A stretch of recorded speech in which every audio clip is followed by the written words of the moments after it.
White হাউসের ৩ কর্মকর্তার বিরুদ্ধে মামলা করেছে বার্তা সংস্থা অ্যাসোসিয়েটেড প্রেস এপি। শুক্রবার ওয়াশিংটনের একটি ফেডারেল আদালতে মামলাটি করা হয়।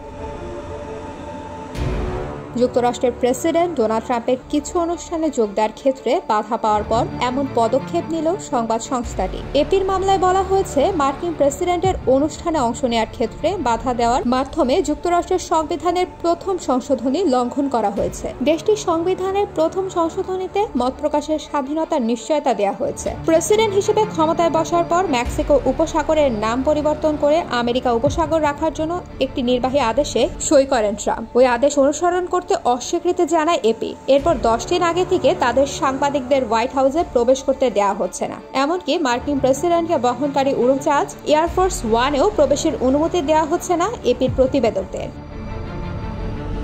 মামলায় নাম আসা 3 জন হলেন হোয়াইট হাউসের প্রধান কর্মকর্তা সুসান ওয়াইলস, উপপ্রধান কর্মকর্তা টেইলর বুদউইচ ও প্রেস সচিব ক্যারোলাইন লেভিট। তবে ওয়াশিংটনে এক সম্মেলনে লেভিট বলেছেন, তারা মনে করেন সঠিক দিকেই আছেন। হোয়াইট হাউসে প্রতিদিন যেন সত্য ও নির্ভুলতা বিদ্যমান থাকে তা নিশ্চিত করার অঙ্গীকার ব্যক্ত করেন তিনি। এদিকে নিজেদের অবস্থান স্পষ্ট করেছে এপি। নিজেদের নীতিমালায় এপি উল্লেখ করেছে, মেক্সিকো উপসাগর নামটি 400 বছরের বেশি সময় ধরে ব্যবহার করা হচ্ছে। এই উপসাগরে নতুন যে নাম ডোনাল্ড ট্রাম্প বেছে নিয়েছেন সেটি মেনে নেওয়ার পাশাপাশি উপসাগরটির আসল নামই ব্যবহার করবে এপি।